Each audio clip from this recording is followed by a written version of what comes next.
ಇದೇ ಕಾರಣ ನನ್ನ ಸಾವಿಗೆ. ಇದೆಲ್ಲ ಸಾಯಕ್ಕಿನ ಮುಂಚೆ ಯೋಚನೆ ಮಾಡಬೇಕಾಗಿತ್ತು. ಇಲ್ಲಿ ಬಂದಾಗ ಯೋಚನೆ ಮಾಡಿದ್ರೆ ಏನು ಫಲ ಸಿಗುತ್ತದೆ ನಿನಗೆ?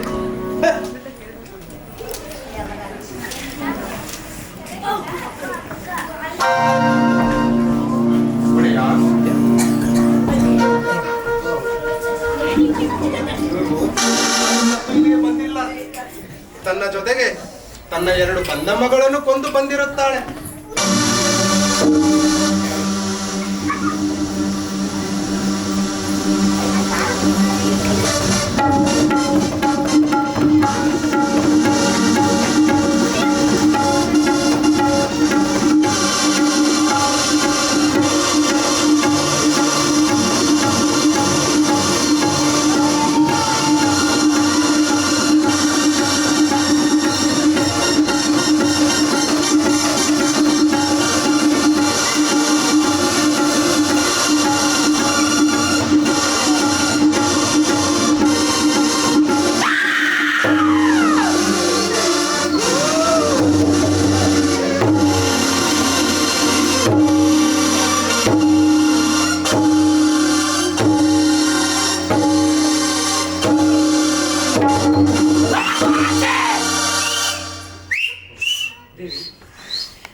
ಮಕ್ಕಳೆಂದರೇನು?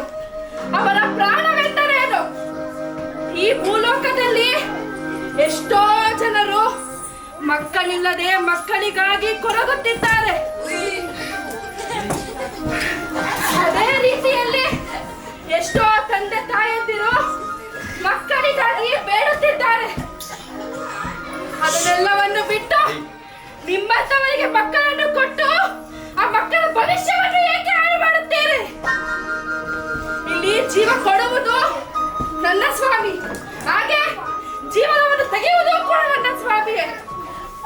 ಅದನ್ನು ಬಿಟ್ಟು ಮಕ್ಕಳ ಜೀವವನ್ನು ತೆಗೆಯುವ ಅಧಿಕಾರ ನಿಮಗಾರು ನೀಡಿದರು? ನಿಮಗೆಲ್ಲರಿಗೂ ತಿಳಿದಿದೆ, ಮಕ್ಕಳ ಭವಿಷ್ಯವನ್ನು ನಾವು ಬಹಳ ಪ್ರಜ್ವಲದಿಂದ ಬರೆದುತ್ತೇವೆ. ಈ ಭೂಲೋಕ ಬಹಳ ವಿಶಾಲವಾಗಿದೆ. ಇಲ್ಲಿ ಬರೀ ಕೆಟ್ಟವರನ್ನೇ ಸೃಷ್ಟಿ ಮಾಡಿಲ್ಲ, ಒಳ್ಳೆಯವರನ್ನೂ ಸಹ ಸೃಷ್ಟಿ ಮಾಡಿದ್ದೇವೆ. ನಿಮ್ಮ ಆಸೆ, ನಿಮ್ಮ ಆವೇಶ, ನಿಮ್ಮ ಮೋಹಗಳಿಗೆ ಮಕ್ಕಳ ಪ್ರಾಣವನ್ನು ಏಕೆ ಬಲಿ ತೆಗೆದುಕೊಳ್ಳುತ್ತೀರಾ? ನಿಮಗೆಲ್ಲರಿಗೂ ತಿಳಿದಿದೆ, ಇಂದಿಗೂ ಒಂದು ಘಟನೆ ನೆನೆಸಿಕೊಂಡರೆ ನನ್ನ ಕಳೆದ ಮೊಮ್ಮಗಳು ಸಹ ಮಾಡುತ್ತದೆ. ಗಣೇಶನನ್ನು ಕಳೆದುಕೊಂಡ ಸಂಕಟ ಹಬ್ಬಬ್ಬ ಈಗಲೂ ನೆನೆಯಲು ನನಗೆ ಸಾಧ್ಯವಿಲ್ಲ. ಅವನ ಪ್ರಾಣವನ್ನು ಉಳಿಸಿಕೊಳ್ಳಲು ನನ್ನ ಸ್ವಾಮಿಯೊಡನೆ ಬಹಳ ಮಠ ಮಾಡಿ ಅವನ ಪ್ರಾಣವನ್ನು ನಾನು ತೆಗೆದುಕೊಂಡೆ. ಆದರೆ ನಾವೇನೋ ದೇವತೆಗಳು, ಓ ಮಹಾವನ ನಮ್ಮ ಶಕ್ತಿಗಳಿಂದ ಪ್ರಾಣವನ್ನು ಮರಳಿ ಪಡೆದುಕೊಳ್ಳುತ್ತೇವೆ. ನರ ಮನುಷ್ಯರಾದ ನೀವು ಹೇಗೆ ಒಂದು ಬಾರಿ ಪ್ರಾಣವನ್ನು ಕಳೆದುಕೊಂಡ ಮೇಲೆ ಮರಳಿ ಪ್ರಾಣವನ್ನು ಪಡೆಯಲು ಸಾಧ್ಯ? ಇನ್ನು ಮುಂದೆ ನಿಮ್ಮ ಆಸೆ, ನಿಮ್ಮ ಆವೇಶಗಳಿಗೆ ಮಕ್ಕಳಿಗೆ ಏನಾದರೂ ಬಲಿ ಕೊಟ್ಟರೆ ಸರಿ ಇರುವುದಿಲ್ಲ.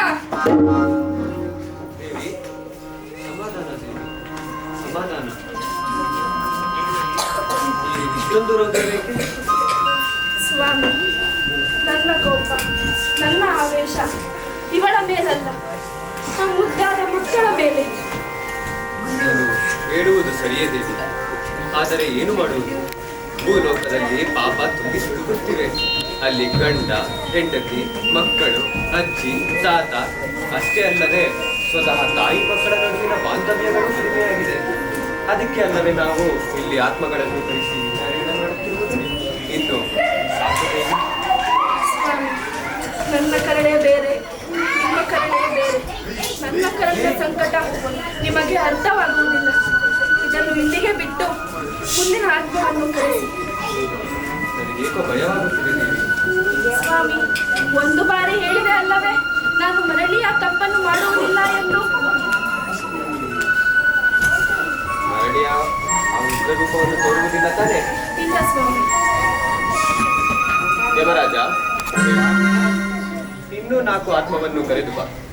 ಆಗಲಿ ಒಡೆಯ. ದ್ವಾರಪಾಲಕ